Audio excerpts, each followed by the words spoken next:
सुखदेव जी कौन है? अरे साधारण व्यक्ति थोड़े ही हैं। सुखदेव जी साक्षात श्री राधा रानी के सुख पक्षी हैं और योगियों में श्रेष्ठ हैं, जो अपने पिताजी के बुलाने पर भी नहीं गए लौट के, वो अनजान व्यक्ति श्री कृष्ण के कैसे हो जाएंगे? तो कंफर्म करना चाह रहे थे, मैं अगर शरण में गया और इन्होंने मुझे नहीं अपनाया तो ना तो हम इधर के बच्चे ना हम उधर के बच्चे। एक तो निर्गुण निराकार चला गया, अब तो जब आंख बंद करूं वही दिखता है मुझको, तो निर्गुण निराकार तो आएगा ही नहीं। तो कंफर्म तो कर लूं कि अगर मैं सगुण साकार की सन्निधि में गया तो मुझे अपना तो लेंगे ना। तब ये श्लोक सुनाया। बोले आप अपनी क्या बात कर रहे हो? बोले अरे वो बकासुर की बहन पूतना अपने स्तनों में कालकूट विष लगा करके आई थी, उसको पता है मारने के बाद कहां पहुंचाया? बोले कहां पहुंचाया? बोले जहां अपनी मां यशोदा को पहुंचाना था। ठाकुर जी ने नेत्र बंद करके वैकुंठ के लोगों को सावधान कर दिया। बोले सावधान? बोले प्रभु अभी तो किसी का समय है नहीं यहां आने का, आप हमको सावधान क्यों कर रहे हो? बोले पूतना आ रही है। बोले पूतना? ये आपको मारने आई, आप इसको वैकुंठ भेज रहे हो? किस बात पर मोहित हो गए प्रभु? बोले कि भले ही राक्षसी है, भले ही भोजन अच्छा नहीं है, नाम अच्छा नहीं है, रूप अच्छा नहीं है, मुझे कोई बात नहीं, लेकिन ये जिस तरकीब से मुझको मारने आई है ना, स्तन पिला करके, तो एक बार को इसका स्तन लेकर के, भले ही विष था उसमें, लेकिन मेरे अंदर भाव आया ये कि मेरी मां है, ये वो कर रही है जो एक मां करती है, इसलिए मैं इसको वैकुंठ भेज रहा हूं। कंबा दयालुम शरणम ब्रजेमा। मारने वाले को कोई घर में मेहमान नवाजी करता है? अरे भगवान ने पूरा वैकुंठ खड़ा कर दिया उस पूतना के लिए। बहुत दयालु है भगवान।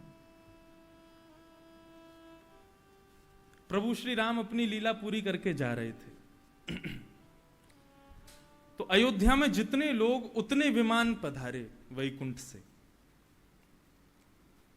सब लोग विमान में बैठ गए, सबके लिए विमान आया, जितने लोग सबके लिए विमान। भगवान का विशेष विमान था, उसमें भगवान का पूरा दरबार था। राम लक्ष्मण भरत शत्रुघ्न, सबकी पत्नियां, सबके सेवक, हनुमान आदि सब थे। लेकिन एक व्यक्ति के लिए विमान नहीं आया। कौन? वो धोबी जिसकी वजह से श्री राम जी ने सीता जी का परित्याग किया।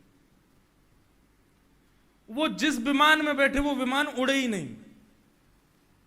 लोग पूछते भैया विमान तुम उड़ क्यों नहीं रहे? बोले पहले इसको उतारो तब उड़ूंगा।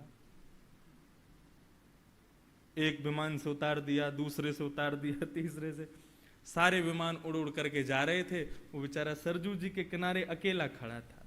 अंत में श्री राम जी का विमान जा रहा था। प्रभु ने देखा भाई एक बार लास्ट चेक कर लो, कोई रह तो नहीं गया अयोध्या में। तो हनुमान जी बोले महाराज वो रह गया। कौन? बोले वो धोबी रह गया है। भगवान बोले तुम यहां क्या कर रहे हो? वैकुंठ क्यों नहीं गए? अरे सबके विमान चले गए, तुम यहीं बैठे हो। रोने लगा। बोले महाराज मुझे कोई लेके ही नहीं गया, मैं जिस विमान में बैठता वो विमान उड़ता ही नहीं। भगवान बोले अच्छा एक काम करो, तुम हमारे विमान में हमारे सिंहासन के पीछे छुप के बैठ जाओ, तुम देखते हैं कैसे नहीं जाओगे ऊपर। हमारे विमान पर विराजो महाराज। भ्रातृश्रोता बोले विमान में बैठ जाओ हमारे में। अब तो महाराज वो धोबी जो था छुप करके और श्री राम जी के विमान में बैठ गया। विमान उड़ करके जाने लगा।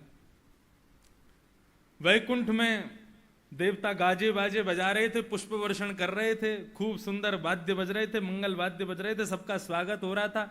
जो जो विमान अंदर आवे उसमें सबको माला पहनाई जाए, सब पर पुष्प वर्षण करें, सबको प्रणाम करें देवतागण कि भैया साधारण नहीं है ये, भगवान की लीला संपादित करके आए ये सब लोग। सबको प्रणाम करे वैकुंठ। सबको प्रणाम करते करते करते अंत में विशाल विमान भगवान श्री राम का आ रहा था।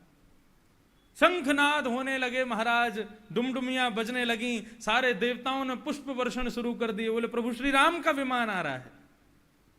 जैसे ही विमान वैकुंठ में प्रवेश करने लगा, वैकुंठ के द्वार बंद हो गए। भगवान बोले ये क्या हुआ? वैकुंठ ने अपने द्वार बंद कर लिए खुद ही। वैकुंठ प्रकट हो गया, बोले प्रभु क्षमा करें। बोले तुमने अपने द्वार बंद क्यों किए? बोले प्रभु मैं द्वार खोल दूंगा, लेकिन आपके सिंहासन के पीछे एक आदमी बैठा, पहले उसको उतारो, उसको वैकुंठ में नहीं आने देंगे हम। बोले क्यों? बोले सीता जी लक्ष्मी हैं, और लक्ष्मी हमारी आचार्य हैं, हमारी गुरु हैं, वे ही हमें आपके शरणागत बनाती हैं, और हमारी गुरु की अवहेलना करने वाले को वैकुंठ कभी नहीं मिलेगा। उसको उतार दीजिए, वैकुंठ आपके लिए खुल जाएगा। भगवान बोले अरे भाई हम उसको लेके आए अपने साथ में, हमारी बात तो मानोगे? बोले नहीं, आचार्य की अवहेलना के आगे हम भगवान की बात को भी नहीं मानेंगे। भगवान बोले, अब वो रोने लगा, बोले प्रभु मैं हूं ही बेकार, मुझे उतार दो आप।